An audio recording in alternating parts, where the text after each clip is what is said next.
So in the last episode, I talked about, you know, how we need to be more collaborative. I talked about the impact of accountability and how I think that's going to be huge going forward. Well, I've got three more predictions I want to run you through. The first one is the role that I think AI is going to play in our businesses in the next 12 to 18 months. Now, I'm not trying to look way down the line from this. I mean, heck, one of my really good friends is a co-founder of a fund that invests millions and millions of dollars in AI businesses. And I don't know that he'd be comfortable telling you what to look for 7, 8, 9, 10 years down the road. Things are moving too fast. I can say that I am sure that AI is going to be woven through everything over time. I read a quote the other day that made a lot of sense to me, kind of like electricity is.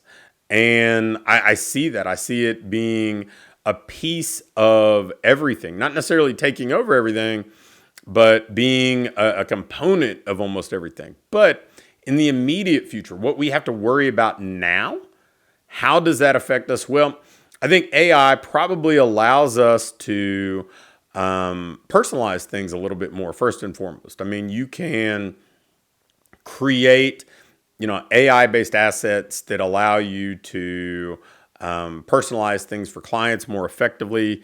I mean, you can create personas. You can create, kind of pockets of information about each of your clients or about types of clients or, categories of clients to create different iterations of what you're doing for those unique people. It allows you to create more variations of maybe one thing that took you a lot of time to create version one of. What allows you to create a number of variations that you can kind of splinter off and create versions for any number of people. I mean, whether we're talking about people that may, athletes that may play different sports, meal plans for people that have different preferences, we can create more variations of things. We can do more creative work faster. So it's going to allow us to do things that are more personal to each of the people that we serve. And that's just scratching the surface, right? I mean, there are any number of technologies that allow you to personalize a whole lot more than that. But I just want to give you a sense that AI is going to allow you to not feel kind of like one size fits all if you use it appropriately. The second thing that I think it's going to do is serve as kind of an assistant, right? I don't think it should be replacing you as a marketer. I don't think it should be replacing you when it comes to creating systems or executing marketing or anything like that. But it can allow you to go faster, just like you might have hired a person to execute on certain things, whether it's people leveraging AI to do follow-up and appointment scheduling, or to take their intellectual property and redeploy it in other formats, or help them craft messaging that they're going to put out and create outlines of things or drafts of things. It's going to allow you to move faster. Now, I would tell you, or maybe better yet, caution you against saying, look, I'm going to let AI be my spokesperson. I'm going to let AI be my brand representative and kind of decide what my messaging should be. Because, ultimately, it's pretty impossible for you to download all of your experience, all of your knowledge, all your aggregated expertise and put that into AI. And so you're only going to get pieces of what you could potentially bring to the table. But if you are plugging in as much as you can and using AI to help you go faster, to help you get more done, to help you maybe accomplish tasks that you wouldn't have had the capacity to do in the past, or to maybe allow you to do things that in the past you'd have had to hire a VA to do and you'd had to manage that person. Well, it creates a lot of opportunity. So I think that's where we're headed in the next 12 to 18 months. More personalization, the ability to use this as kind of a personal assistant, a marketing assistant, an operational assistant.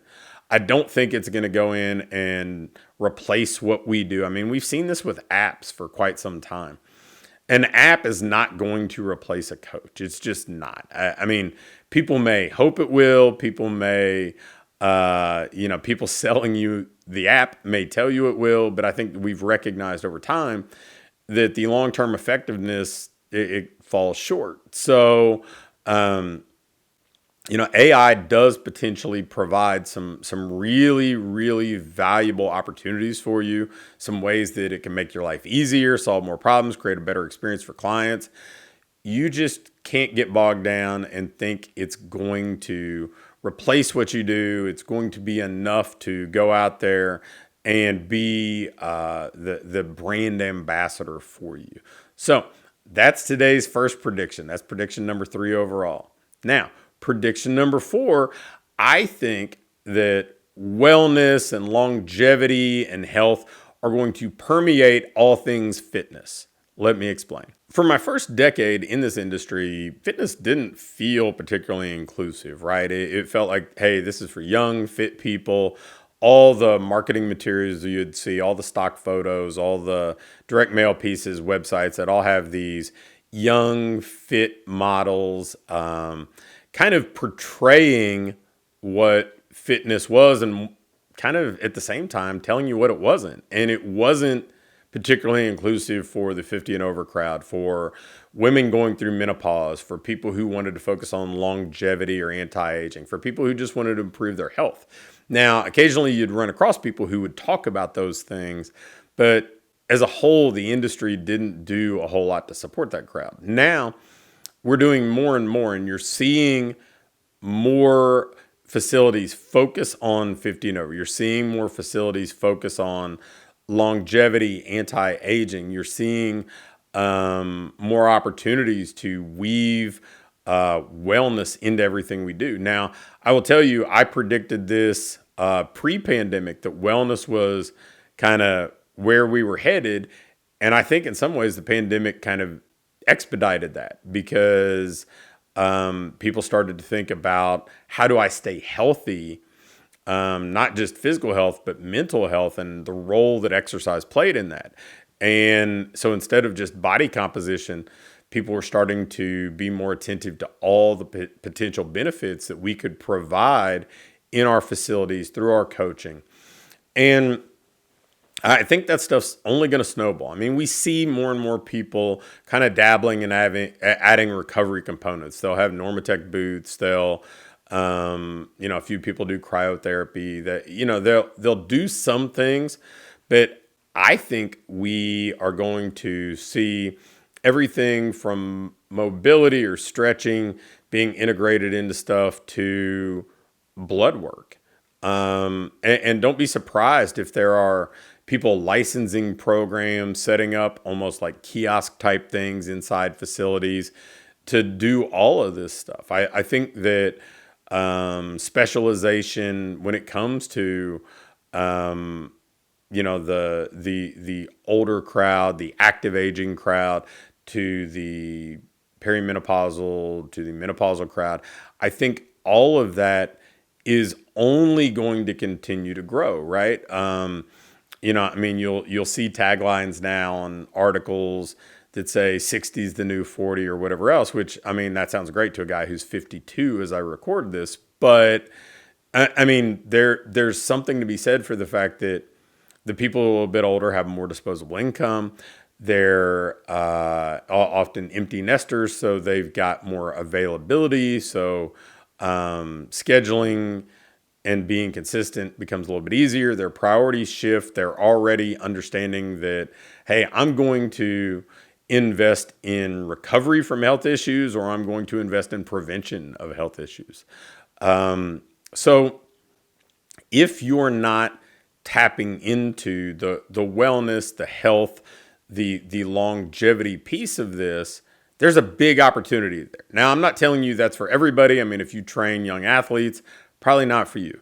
If you are really focused on large group training for the younger crowd, maybe that's not your focus. But I'm even seeing places like Orange Theory and some of these other franchises that typically have marketed to and tried to cater to a younger, fitter, more aesthetic focused crowd, even they are understanding this opportunity and starting to pursue it.